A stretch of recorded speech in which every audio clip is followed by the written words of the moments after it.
Welcome to the Real Estate Investing Podcast, where we help you unlock your potential freedom through land investing, real estate investing, and entrepreneurship. Hey everybody, welcome back to the Real Estate Investing Podcast. I'm your host, Ron Apke. Today in this episode, we are going to talk about 10 different ways that you can make money in land. So traditionally, we talk about making money in land by buying under market value and selling at or at market value, essentially. So you're buying at 40% of market value, reselling at 90%. You can make a ton of money doing this. But land right now is such an untouched niche. There's so many things within land where you can make a lot of money. Some strategies are going to make you quick cash fast, kind of like we talk about with buying and flipping, buying under and flipping. And then there's other strategies that I'm going to mention here that might be long-term holds where you're going to make money from appreciation, but you're also going to make money yearly. So let's get to it. Number one on the list, and guys, this isn't in any particular order. I'm going to be going through 10 different ways in really no particular order. Like I said, all of them you can make a lot of money. Number one is buying and flipping. And that's what we do.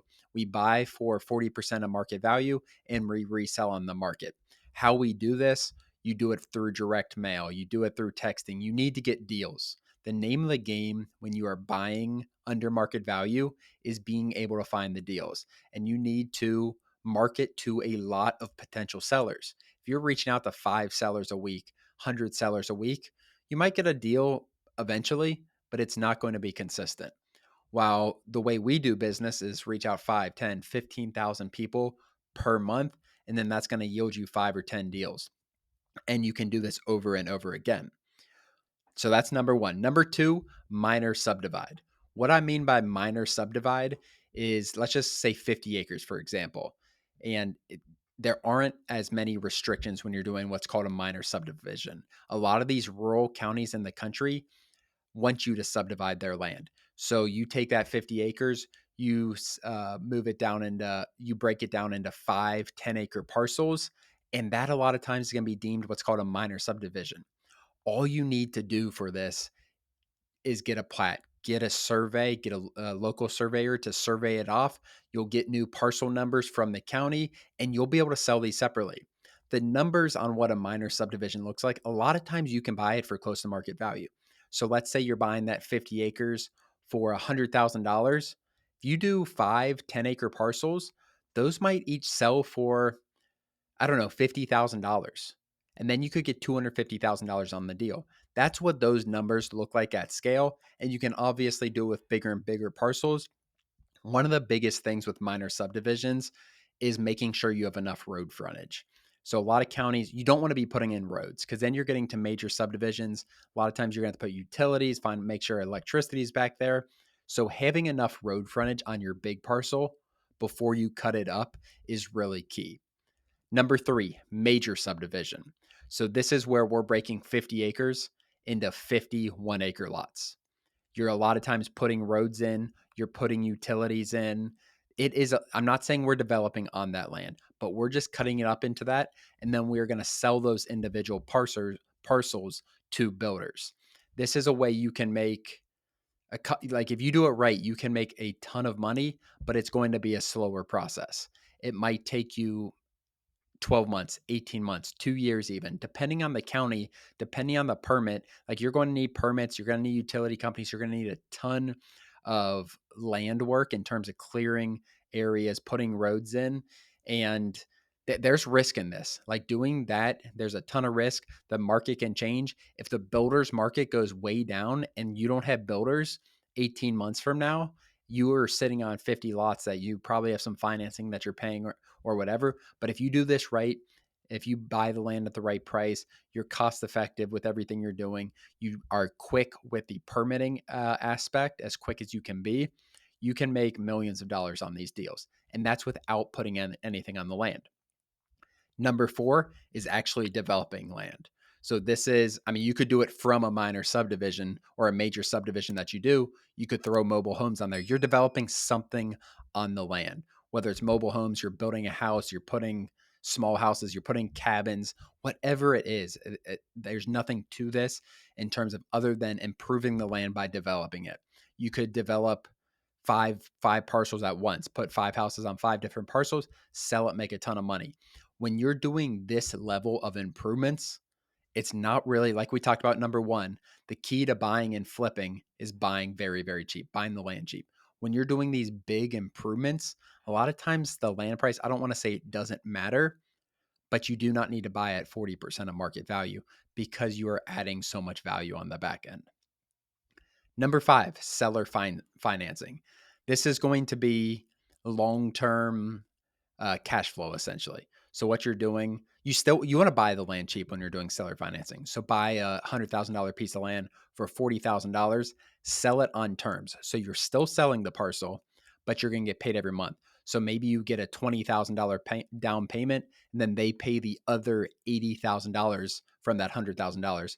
So $100,000, 20,000 down payment, and they pay that $80,000 with interest over 10 years. So you're getting monthly payments. I don't have the math in front of me, but you're getting a few $100s a month for 10 years essentially. And after that 10 years, you don't own that land.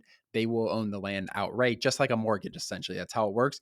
But a lot of times when you're doing seller financing, you can get 11 plus percent plus interest. You can get 12% interest. That's not a crazy thing. And it's a really good investment if you are looking, or it's a really good strategy if you're looking on getting that interest. It's a little safer. You do have that. There's a chance that you could need to foreclose on them. They stop their payments. You need to go through the foreclosure process.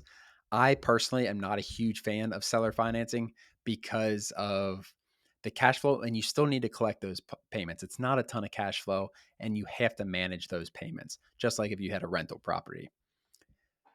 I think we're on number 6, guys. So we had buy and flip, minor subdivide, major subdivide, develop, seller financing. And number 6, I'm combining these two: farm lease / hunting lease. So this is, you have farmland, you're leasing the land to a farmer.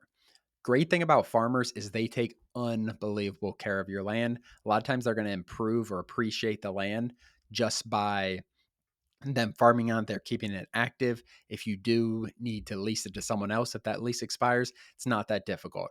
Those leases are all going to be per acre.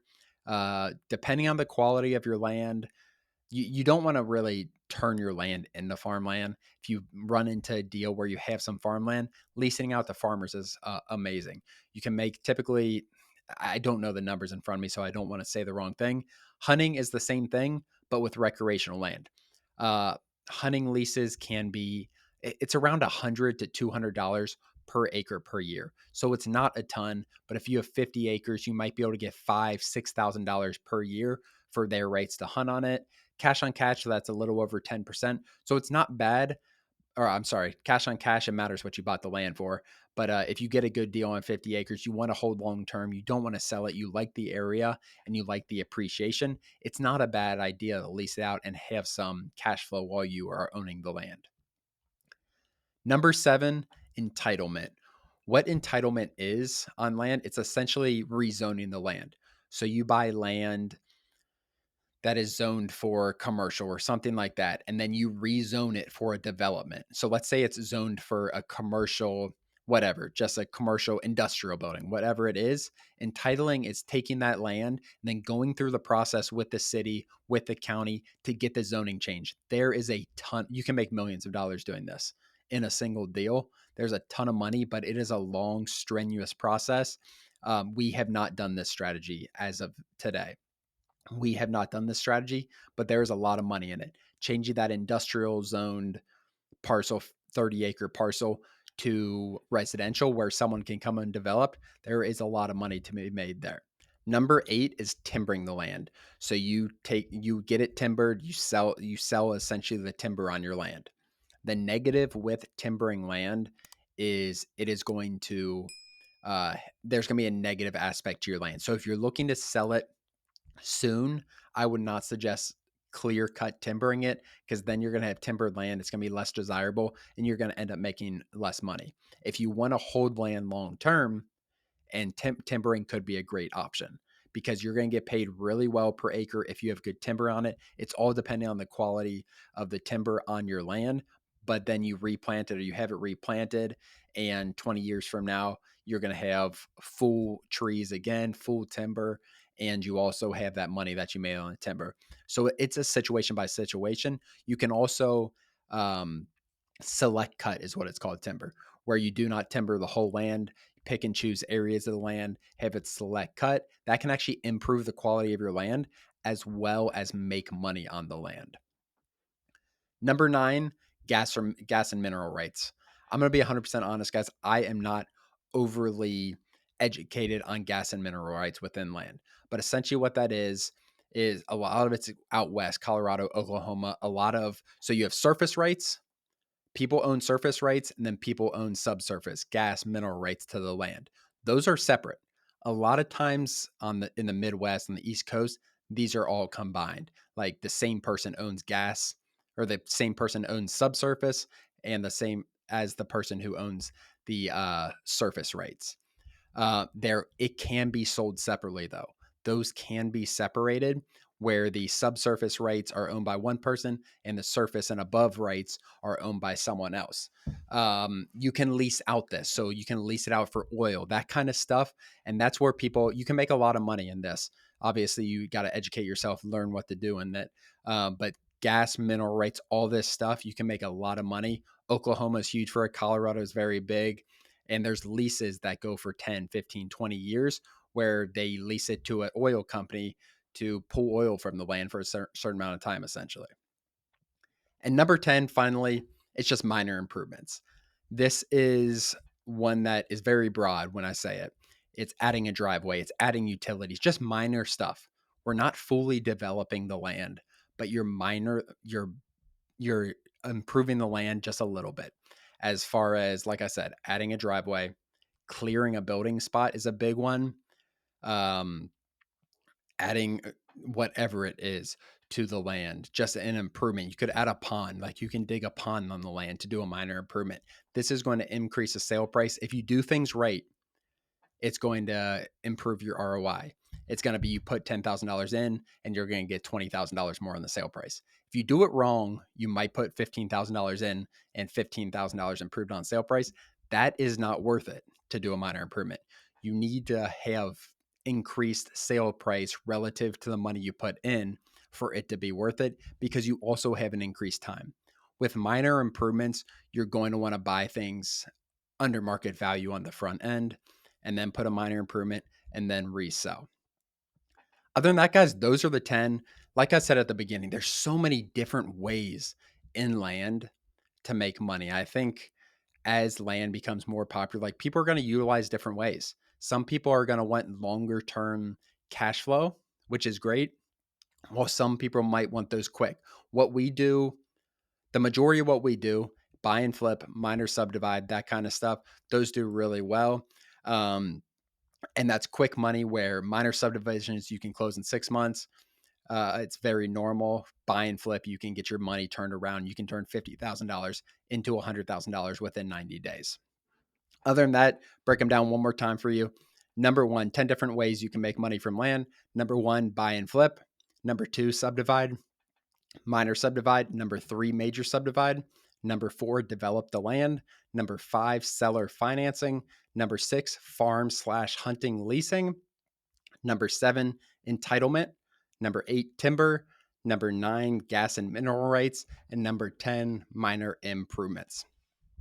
Other than that, guys, thank you so much for watching. Hopefully this was helpful. Hopefully you can see a couple ways you can make money in land. If you guys don't mind, please like, subscribe to this channel. Would really appreciate it. If you guys want any future videos made, any future podcast episode, please let us know in the comments. Other than that, thank you so much. See you next time. As always, thank you for joining. Please do us a huge favor and like and subscribe our YouTube channel and share this with a friend. It really means the world to Ron and I, but more importantly, it could help change the life of someone else. Thanks for joining, and we'll see you next episode.